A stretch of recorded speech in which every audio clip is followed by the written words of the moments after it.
এখন কিন্তু বিকেল 4টে 4:30 বাজে। আমরা কিন্তু বেরিয়ে পড়েছি ঠাকুর আনতে, মাকে আনতে। আর অভিরূপও কিন্তু আমাদের সাথে যাচ্ছে। এই প্রথমবার কিন্তু অভিরূপ এই আমাদের কালী পুজোতে থাকবে। তো ননটাই তো থাকতেই হবে ওকে।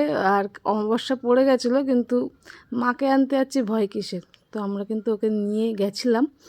আর ঝড়ের মতন ওয়েদারও হয়ে আসছিলো, খুব ভয় লাগছিলো, টেনশন হচ্ছিলো। কিন্তু সত্যি বলতে খুব সুন্দরভাবে পুজো কিন্তু আমাদের হয়ে গেছে, না কোনো সমস্যা, মানে সব দিক থেকেই কিন্তু খুব সুন্দরভাবে পুজো হয়েছে আমাদের।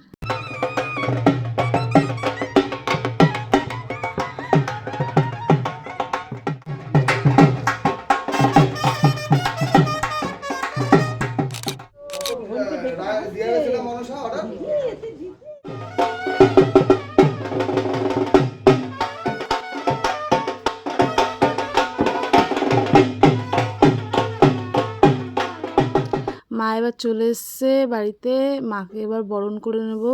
আর এবার এই বছরে কিন্তু আমরা আর ঠাকুর বিসর্জন দেব না, কারণ এবার মাকে আমরা রেখে দেব। সামনের বছর আমরা এই ঠাকুরটাকে বিসর্জন দিয়ে দেব। আর পাথরের ঠাকুর একভাবে বাড়িতেই প্রতিষ্ঠা করে নেব বলে শুভর খুব ইচ্ছা যে এই ঠাকুর আমরা আর বিসর্জন দেব না, আমরা ঠাকুরকে কিন্তু রেখেই দিয়েছিলাম মাকে।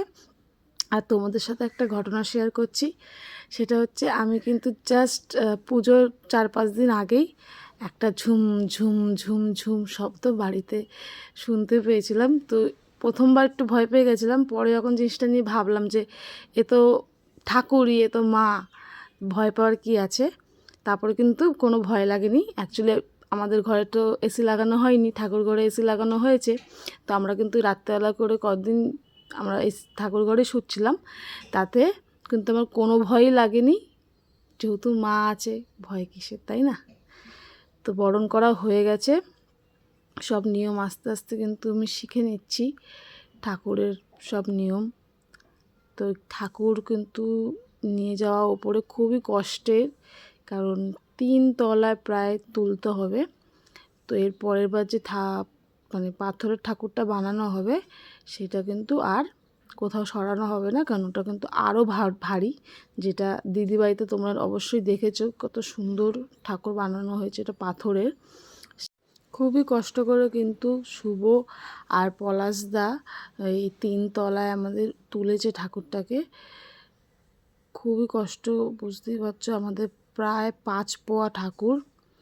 5 পোয়া মানে কতটা আমি ঠিক জানি না, ওই 2-2.5 ফুট হবে হয়তো, কিন্তু বুঝতেই পারছো শিব ঠাকুর নিয়ে যথেষ্ট ওয়েট হয়। তো মাকে কিন্তু খুব সুন্দরভাবেই ঢোকানো গেছে, এমনি কোনো সমস্যা হয়নি।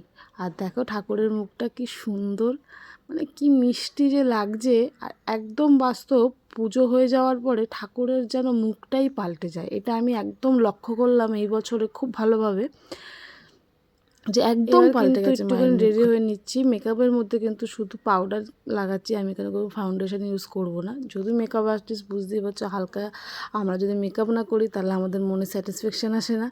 তো খুব ভালোবাসি সাজতে এমন নয়, কিন্তু যেহেতু জিনিসগুলো রয়েছে একটার পর একটা স্টেপ হয়েই যায়, তো এখানে পাউডার জাস্ট ইউজ করেছিলাম, এই যে নর্মাল এরমভাবে সেজেছি, কিচ্ছু কিন্তু এক্সট্রা না।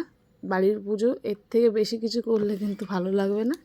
তো নর্মাল সেজেছিলাম। আর ওইদিকে দিদি ছিল পুজোর সামনে, বেচারা আর রেডি হতেই নিচে নামতেই পারতো সুন্দরভাবে। তো যাই হোক, এখানে কিন্তু সব দেখো গোছানো হয়ে গেছে। আর ঠাকুর আনতে এতটাই লেট হয়ে গেছিলো যে দিদি লাস্টে মানে সব থেকে শেষগুলো ওই করে ফেলেছে। এটা কিন্তু আমার বড় জেঠুর ছেলের মেয়ে, পুরো আমার মতনই দেখতে, তাই না? আর মাকে কিন্তু আমাদের মাছের ভোগ দিতে হয় পুরো সম্পূর্ণ আলাদাভাবে, ছোঁয়াছুঁয়ি না করে। আর এখানে বদ্দি কিন্তু সেটা ভাজছে, হট করে আমাদের মনে পড়েছে।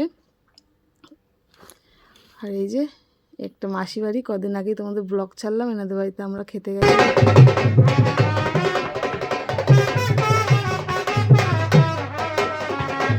না একটু কোলে নাও।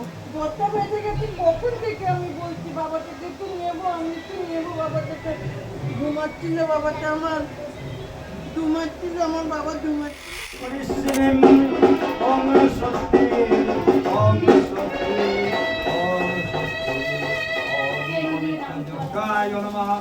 পবিত্র যজ্ঞায় নমঃ পবিত্র যজ্ঞায় নমঃ ওম স্বাহা ওম স্বাহা ওম স্বাহা